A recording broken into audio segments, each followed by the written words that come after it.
Morning. How y'all doing? So that's my horse, my old truck. Her name's Gracie. I thought I'd record this so I've got something a little bit different to post on my channel for a change instead of me complaining about life. Seems like it's all I do nowadays. And I know a lot of you are probably tired of it. So this is just something a little bit different. A little taste of the sort of stuff that I want to eventually start doing.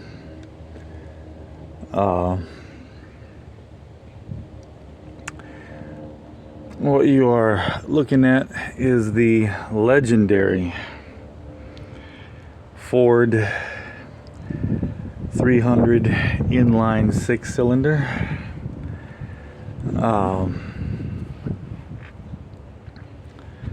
That engine has been in existence basically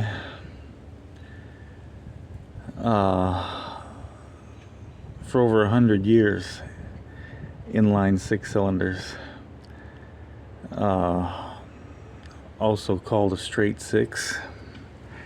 The 300 CID, or cubic inch displacement engine, was released, I want to say, in 68 or 69.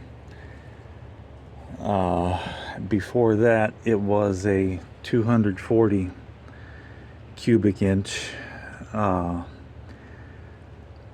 in the trucks, and they also had a 200 cubic inch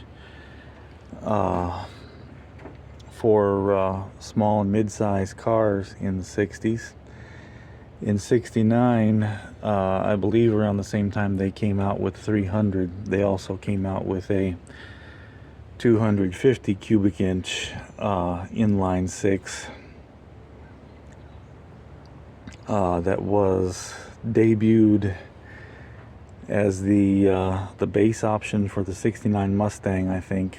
They were really popular also in the Mavericks in the 70s, and in the Gen 3 Mustangs on through to the beginning of the Fox Mustangs. But this is the 300.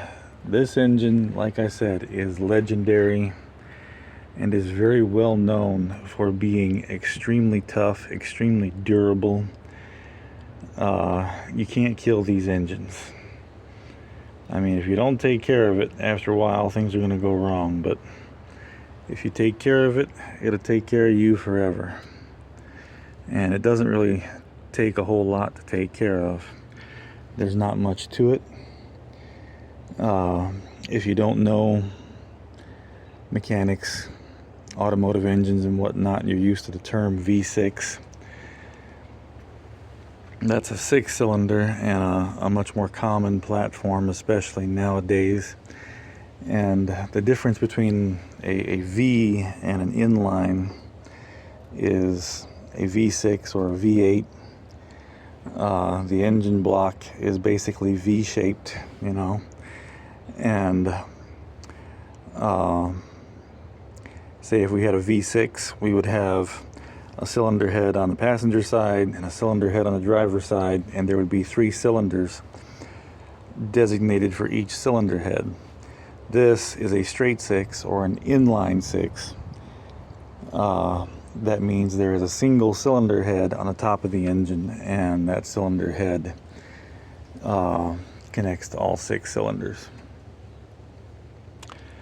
This right here is the intake manifold.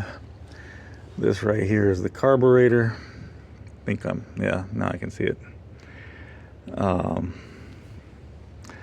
AC compressor. This down here is the alternator.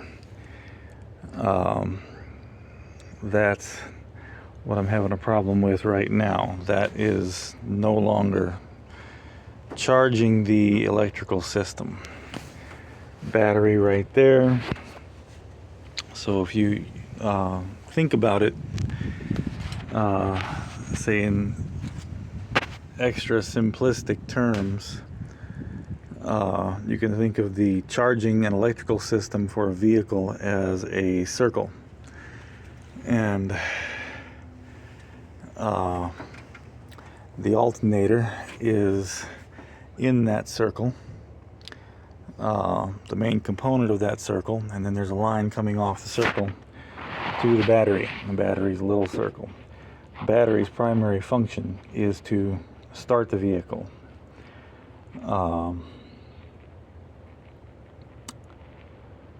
And then when the vehicle is running, engine's running, alternator's turning, supplying power, that supplies power to all the electrical systems and recharges the battery as it's running.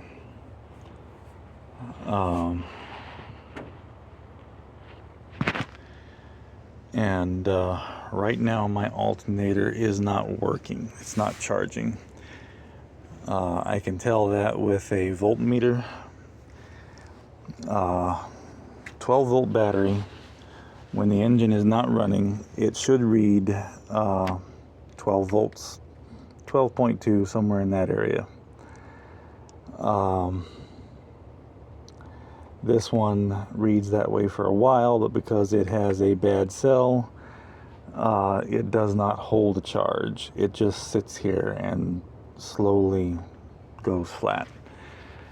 However, when the vehicle is running, you put a voltmeter on the battery and it should read over 14 volts. Generally between 14 and 14.6, depending on your charging system and depending on your battery. Sometimes they'll read a little higher, sometimes they'll read a little lower. But generally you want to see 14 volts on your voltmeter when the engine is running. And I left my voltmeter in the house, so I'm not going to display it right now, but basically when I crank her up and the engine's running and I put the voltmeter on the battery, the voltmeter still shows 12 volts. That means we're just running off the battery. The alternator is not charging. It's not supplying power to the charging circuit. The charging circuit, the electrical, everything is running just off the battery. Now you can run for a while just on the battery, but when you deplete the battery, that's it, it's done. Whereas with the alternator, if your battery goes bad, you can run for as long as you want till you shut the truck off, and you won't be able to start it because you need the battery to start it. I actually have another truck back there with a 306. It's a little bit older than this one. This one's an 81. The one I got out back with the other 306 is a 79. But I mean, it's the same engine till you get to 86 when they started doing fuel injection, and then still most of the components are the same. So as long as the alternator connections back here are the same, I'm going to try swiping the alternator off that engine, off that 79. That was my daily driver a lot of years ago. I bought it down in Daytona. I think I paid $850 for it, and it was a 79 base model Ford F100, 300 inline 6, C6 automatic, and it ran great, drove great, but the body was more rust than anything. And I took it off the road because I went to go have it aligned one day, and they went to lift it up and the cab mounts were disintegrating. So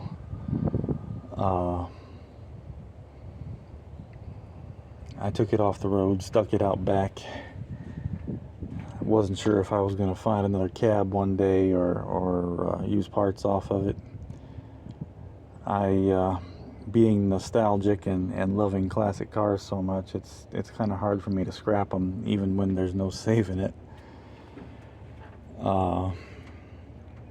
But in this case, I'm glad I still got it back there, because I may not have to spend the money on a brand new alternator for this one.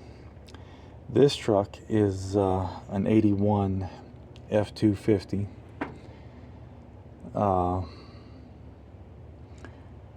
Still simple as it gets, which is what I like.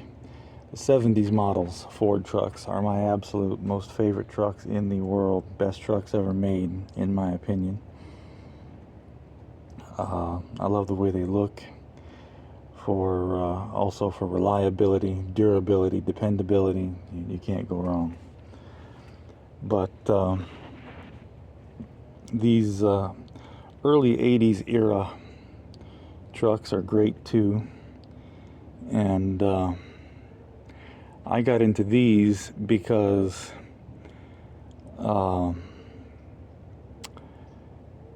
if you want to take one of these trucks that starts out as a two-wheel drive, which this one is, and convert it to a four-wheel drive, but for a few minor exceptions, it's basically a plug-and-play conversion.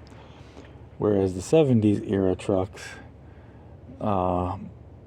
most of the time, the four-wheel drive and two-wheel drive frame measurements were different.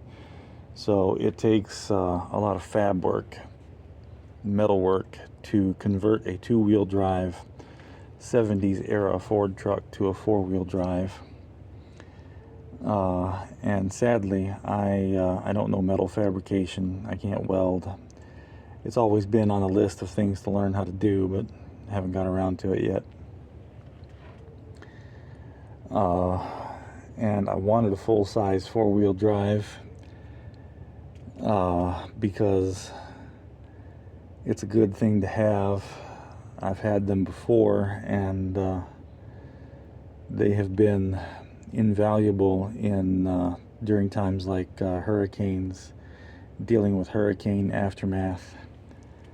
You got a full-size four-wheel drive and a chainsaw. You can do a lot to help out your neighbors or clear your own property after a hurricane. I've done it before. So I was gonna convert this one to a full-size four-wheel drive. I was gonna convert this one to a four-wheel drive. It's a full-size truck. But, you know, it's one of those things I never got around to. One day.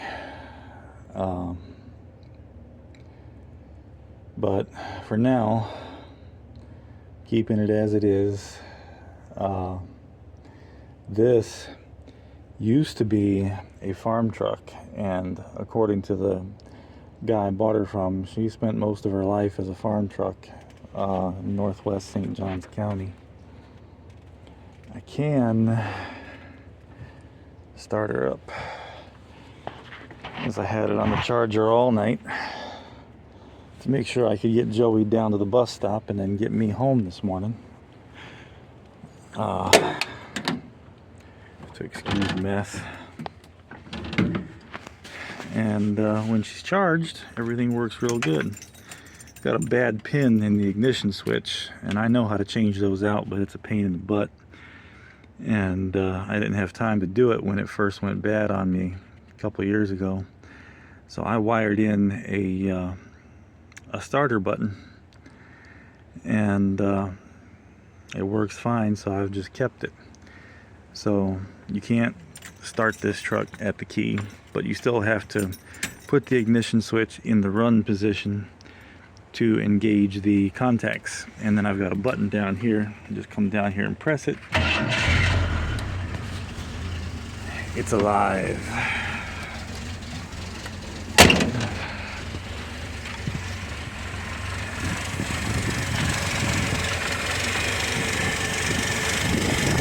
And there she is running. It's pretty chilly, especially for Florida, so I don't really have to, I'm not worried about turning the fans on right now. I wired in double electric fans 2 years ago because of overheating issues. With these fans, I can't overheat it if I try, not in the dead of summer. That random squeaking is that alternator belt. I need a new belt. That's the fuel filter that I was talking about before. You can see it's glass, and you can see gas in the fuel filter. And that's what I prefer, is being able to see that.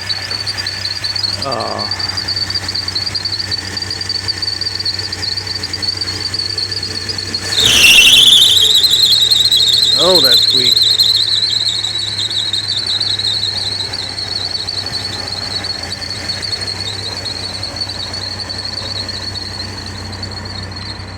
So, new alternator belt along with my alternator I'm gonna have to do.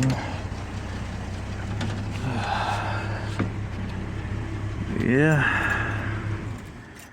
that's Gracie, my old horse.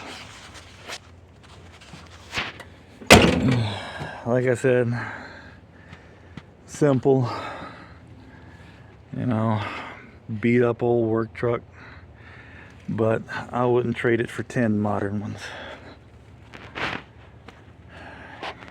She may not be as fancy, she may not get down the road as fast, but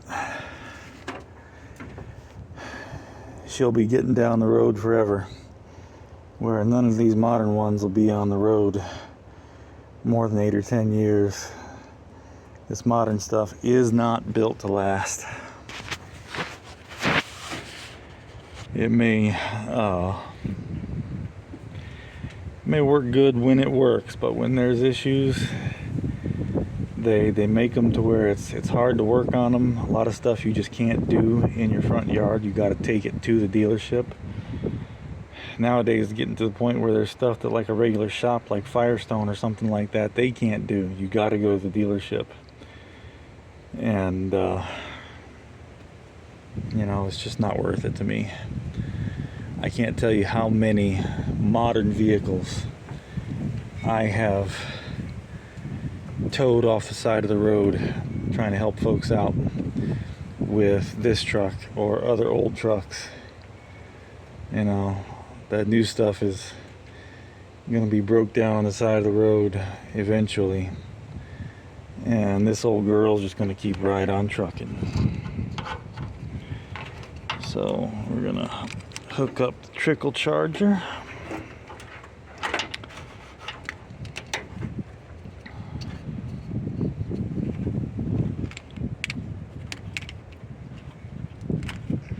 And yes, I know it looks like I'm hooking up red to black and black to red, but I'm not. At some point, where they change the ground wire, which this is the negative wire. You can tell that instantly. Of course, there's a minus sign on the battery, but this wire also goes right here, and it bolts to the cylinder head. That's the main engine ground. They put a red wire on there instead of a black, and you got a black wire here for the positive. But aside from the fact that there's a plus on this terminal, this wire right here goes to the starter solenoid. That is the electric starter relay, and when you turn the ignition key, it sends a signal to this, and you have a positive wire going to this side, and then a positive wire coming off the other side, which goes down to the starter down there. This little yellow wire that I've got just sitting on the post right now is for my starter button. I had an inline fuse, but when I started it up after it's sitting for 6 months, it blew the fuse, and I didn't have any more. So I took it out to take Joey to and from the bus stop, and I just set it in there. My dad brought me some more fuses, and I just got to put it back in. You see right now where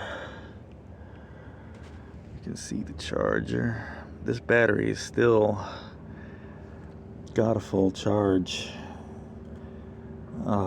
It's reading 13.9 right now. Because I just had it running, that reading will drop as when it's not under load. It'll read in the 12 volt range. But you can see the charging indicator. Because since we're just running on the battery, and since there's no way I'm pushing this truck right now by myself, or really with help, as that's my little riding mower, and I had a hard time pushing that across the yard. I'm not pushing this thing quarter-mile home. So I'm charging the battery up again to make sure that I can get down to the bus stop and back again when I got to pick up the kiddo this afternoon. But yeah, that's my old horse. Something a little bit different. You get to listen to me ramble about engines and the like, instead of how much life sucks. Life still sucks, but this is one thing that really helps me get my mind off of it. Being able to get under a hood and, you know, turn wrenches and whatnot is cathartic for me, and I love just talking about it. I may sound like I don't exactly know what I'm talking about because I ramble and I skip and stutter, but I do know a little bit. So I hope this video was a little bit refreshing, and I'll talk to you all later. Have a good one.